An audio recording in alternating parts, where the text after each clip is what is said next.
je voulais vous dire merci d'avoir été là pendant cette année de Easy French, pendant toute cette année où 30 vidéos sont sorties. Voilà, 30 vidéos, c'est pas une vidéo par semaine, c'est pas ce qui était promis bien sûr, mais c'est déjà un bon chiffre je trouve. Voilà, je voulais vous remercier d'avoir été tous là. Et nous sommes aujourd'hui réunis parce que c'est l'anniversaire de Easy French. L'anniversaire de Easy French parce que ça fait 1 an que la vidéo 2 de Easy French est sortie. Et que, mine de rien, le temps passe. Alors, quelles sont les nouveautés pour cette nouvelle année? Déjà, avant tout, je souhaite remercier tous les gens qui ont participé et qui ont fait ces vidéos avec moi. Donc, j'ai une petite liste de noms et ça va faire plaisir à tous ces gens d'être cités ou pas, peut-être. Lauriane, Guillaume, Quentin, Béatrice, Solène, Dimitra, Arnaud, Estelle, Émilie, Toufik, Martial, Elena et Magali. Voilà, donc je souhaitais remercier tous ces gens qui ont participé avec moi à ces vidéos. Ça a été vraiment fantastique de pouvoir tourner. Et maintenant, je vais vous annoncer les nouveautés de cette année. Donc, avant toute chose, la caméra, donc les images que vous voyez actuellement sont tournées avec une Samsung NX500, donc qui est une très très bonne caméra que j'ai achetée pour l'occasion, donc pour tourner de nouvelles vidéos d'Easy French. Donc plusieurs vidéos ont déjà été tournées, comme vous avez peut-être pu le voir sur la page Facebook, et dès ce samedi vous aurez accès à une vidéo donc surprise sur une autre ville en France qui a été tournée avec cette Samsung NX500. Merci l'avion de gâcher un peu le son. Bref, on s'en fout. Donc NX500, très très bonne caméra. Voilà, je vais vous annoncer ça de moi-même ici. Donc vous allez voir une différence de qualité dans les tournages. Ensuite, quelque chose d'autre. Je voulais vous dire que nous avons décidé de nous déplacer un peu plus dans plus d'endroits en France et de réaliser des vidéos ailleurs qu'à Nice. Donc bien sûr, la majorité des vidéos va être tournée à Nice et dans la région, localement, mais je sais pas, peut-être une fois par mois et si possible 2 fois par mois, on va essayer de tourner des vidéos ailleurs dans d'autres régions et de vous les présenter pour que vous découvriez d'autres régions et d'autres spécificités purement françaises. Voilà. Donc si je vous regarde et que j'ai les yeux un peu plissés, c'est parce que c'est la canicule et que le soleil m'éclaire les yeux, voilà. Ensuite, passons aux questions. Bonjour le micro. Alors, une première question de Catherine Niavi. Salut de Grèce, j'ai 2 petites questions. Comment tu décides le thème de chaque vidéo et décris-nous le processus pour en faire une. J'adore les vidéos d'Easy French. Keep up the good work. Donc par rapport au thème, c'est vraiment très très simple. Donc la plupart du temps, on réfléchit au thème quand on se rencontre, donc je vois mes amis, mes collègues, et on décide du thème voilà, sur le moment, assez facilement, parce que voilà, je sais pas, la vie est une source d'inspiration, on trouve des sujets assez facilement. Et c'est pour ça aussi que je vous demande de nous proposer des sujets, parce que ça permet d'avoir une petite interaction entre nous et vous. Alors, pour faire une vidéo Easy French, c'est pas tout simple, malheureusement. Je pense que je pourrais faire une vidéo entière qui parlerait du processus pour faire une vidéo d'Easy French et je vais le faire certainement, ce serait une sorte de behind the scenes d'une vidéo d'Easy French. Qu'est-ce que les Français pensent de la Corée en général? Alors, moi j'ai lu un petit peu un livre sur la Corée, apparemment vous avez une des meilleures nourritures de toute l'Asie, donc moi j'adore, voilà. Et j'irai peut-être en Corée un de ces jours, ça pourrait être cool. Mais ce que les Français pensent de la Corée, ça pourrait être un thème pour Easy French une de ces fois, on pourrait y réfléchir, voilà. Can you explain the French word goose, s'il vous plaît? I read it quite often online. Donc goose, ce n'est pas goose apparemment, je ne sais pas du tout ce que c'est et c'est un mot qui n'est pas très répandu, que je n'ai pas trouvé et donc je ne peux absolument pas répondre à ta question. Voilà. Qu'est-ce que les Français font souvent le week-end? Eh ben le week-end, les Français, ils font ce que tout le monde fait normalement, quoi. Je sais pas, ils dorment, ils mangent. Ils sortent avec leurs amis le vendredi soir, le samedi soir s'ils veulent, ils font leurs devoirs, s'ils sont à la fac, et on pourrait leur demander ça pour une prochaine question. Bien joué. Est-ce que les enfants boivent du vin? Non. Ou ils n'ont pas de chance sinon. Just tell me more about French lifestyle. Do you think it's healthy drink wine in small? French people are known for longevity. In fact, you eat very much and drink wines.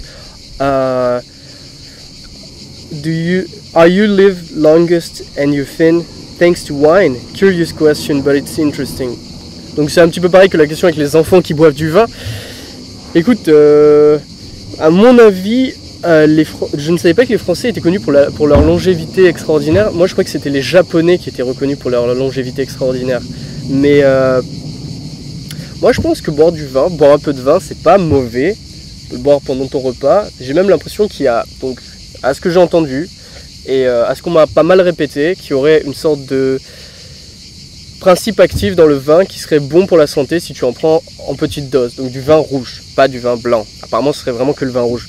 Et est-ce que c'est grâce au vin qu'on vit plus? Certainement.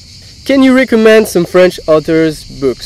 Alors si vous commencez le français, donc à mon avis c'est le cas ici, je vous recommande Saint-Exupéry avec son Petit Prince, qui peut être un très bon livre. Ensuite, vraiment des livres cool que j'apprécie pas mal en langue française, les livres de Voltaire, donc Candide de Voltaire et Zadig de Voltaire. Quel autre livre puis-je vous conseiller? Écoutez, Carmen de Prosper Mérimée.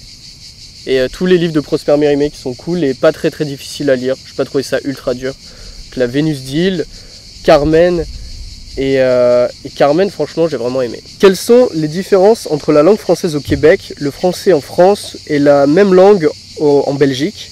Ou quels sont les différents accents que vous connaissez du français? Merci. Donc les différences entre les différents accents, donc par exemple un accent français normal, donc moi j'ai un petit accent du sud, donc je dis pas rose, je dis rose, et je ne dis pas du lait, je dis du lait. Et franchement c'est à peu près tout. Il n'y a pas vraiment de grande distinction et je parle un français très clair et correct. Vous pouvez apprendre le français à travers ce que je vous raconte. Et désolé d'avoir du mal à regarder devant moi, mais le soleil il tape vraiment très fort. Donc la différence avec le québécois, c'est que les Québécois ne parlent, donc ils ont leurs expressions à eux. Si je devais imiter un petit accent québécois, je le ferais un peu comme ça, mais je ne vais pas vraiment parler avec cet accent parce que je pense que c'est vraiment caricatural la façon dont je le fais maintenant. Donc je vais pas trop parler québécois et je sais même pas si je vais le mettre dans la vidéo finale. Donc l'accent belge c'est un peu différent, mais je pense que l'un dans l'autre, les Belges ne parlent pas tous comme ça, et que c'est plus une caricature.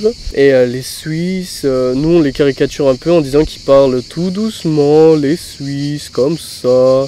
Mais c'est vraiment une caricature totale et absolue, et je pense que ce soit mon premier accent, mon deuxième accent belge et l'accent suisse, je tape pas vraiment dans le mille, mais voilà, c'est un peu l'image qu'on se fait des trois accents. Voilà.